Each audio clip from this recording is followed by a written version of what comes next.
நீ இது வரைக்கும் வந்தது போதும், நீ கிளம்பி ராஜ்யத்துக்கு போய் அப்பாட்ட தகவல் சொல்லு, அப்பாவை கவனிச்சுக்கோ, பரதனை அவசியம் கூட்டிட்டு வந்து பட்டம் கட்டு, மேல ஆக வேண்டிய காரியங்களை பார்த்து அங்க எல்லாரையும் கவனிச்சுக்கோ அப்படின்னு சொல்ற.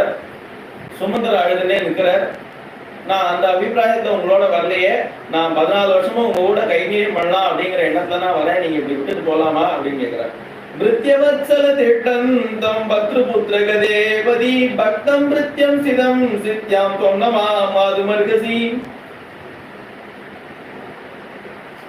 அது மாதிரி நீங்க விட்டுட்டு போலாமா? ஒரு கசாப்பு கடையில இருந்து ஒருத்தன் தப்பிச்சு வந்தானா அவனை திரும்ப அந்த கசாப்பு கடையிலே அனுப்பலாமா? அங்க கைகேயி அம்மாவோட சுடுசொல் என்னால தாங்க முடியாது, நான் என்ன அங்க அனுப்பாதீங்க, நான் அங்க போக மாட்டேன் அப்படிங்கிற இதை வந்து நிராகரிக்கக்கூடியவர் தான் ராமர். ஏன்னா கைகேயி அம்மாவை பேசுறது ஒரு காலம் அவருக்கு சம்மதமாகாது.